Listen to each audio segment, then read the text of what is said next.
Halo teman-temanku semuanya, perkenalkan, aku Diva dan aku Gina.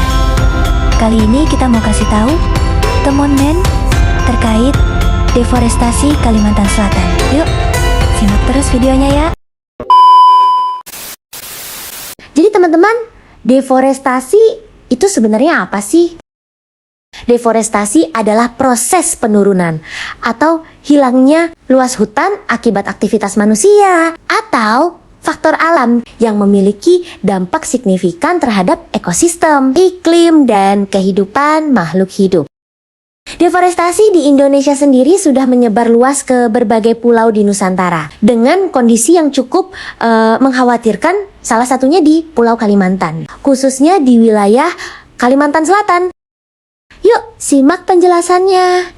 Perkembangan kondisi ekosistem hutan di Kalimantan Selatan menjadi perhatian penting, mengingat peranannya yang strategis bagi kelangsungan hidup makhluk hidup dan keseimbangan lingkungan. Berikut adalah ringkasan kondisi hutan Kalimantan Selatan berdasarkan data yang terkumpul. Ringkasan kondisi hutan Kalimantan Selatan. Luas hutan mengalami perubahan dari tahun ke tahun dengan luas tertinggi di 2023 dan terendah di 2025. Tinggi tercatat di 2021, 31 minus 39 derajat Celcius. Sementara banjir meningkat dan mencapai puncaknya di 2024 dengan tinggi 2,6 meter. Meskipun flora dan fauna masih ditemukan secara keseluruhan, jumlahnya terus menurun dan menjadi semakin langka. Terdapat korelasi negatif antara deforestasi dengan keanekaragaman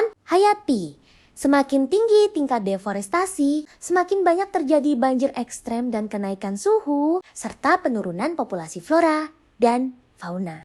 Kondisi hutan Kalimantan Selatan yang menyusut dari tahun ke tahun, berdampak ekologis dan lingkungan yang serius. Penurunan jumlah flora dan fauna mengancam keanekaragaman hayati, bahkan berpotensi menyebabkan kepunahan spesies khas. Selain itu, penyusutan hutan mengurangi fungsi sebagai penyerap karbon dan penyimpan air, memperparah perubahan iklim. Sementara kenaikan suhu meningkatkan risiko kebakaran dan kekeringan, serta banjir ekstrem pada tahun 2024 2,6 meter yang menyebabkan longsor, kerusakan lahan pertanian, dan kontaminasi air.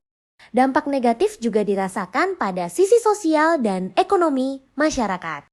Banyak kelompok yang bergantung pada hutan untuk mata pencaharian mengalami penurunan pendapatan akibat berkurangnya sumber daya alam.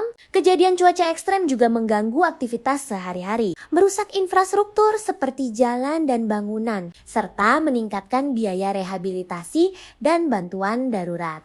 Seperti yang sudah kita bahas, deforestasi merupakan masalah lingkungan serius yang menyebabkan kerusakan ekosistem, perubahan iklim, dan penurunan keanekaragaman hayati. Untuk mengatasinya, diperlukan upaya terpadu dari berbagai pihak dengan pendekatan yang komprehensif. Berikut adalah cara menanggulangi deforestasi. 1. Tetapkan kebijakan dan regulasi, hukum yang jelas, serta penegakan hukum terhadap pembalakan, liar, dan konversi hutan yang tidak sah. 2. Laksanakan restorasi lahan gundul dan penanaman pohon secara masif di kawasan yang telah terdegradasi. 3. Promosikan penggunaan lahan yang berkelanjutan serta sistem pertanian dan kehutanan yang ramah lingkungan. 4. Tingkatkan kesadaran masyarakat tentang pentingnya fungsi hutan dan mendorong partisipasi aktif dalam pelestariannya. 5. Tingkatkan kerjasama lintas daerah dan negara untuk mengelola kawasan hutan yang bersifat transbatas, serta menangani permasalahan perdagangan kayu ilegal melalui implementasi langkah-langkah tersebut secara konsisten dan kolaboratif. Laju deforestasi dapat ditekan bahkan dihentikan, sehingga fungsi hutan sebagai penyangga kehidupan dapat terjaga dan diwariskan. Tak terasa, penjelasan kita sudah sampai akhir teman-teman. Cukup sekian pemaparan dari video kita mengenai upaya penanggulangan deforestasi. Terima kasih semuanya atas perhatian dan perhatiannya. See you next time guys.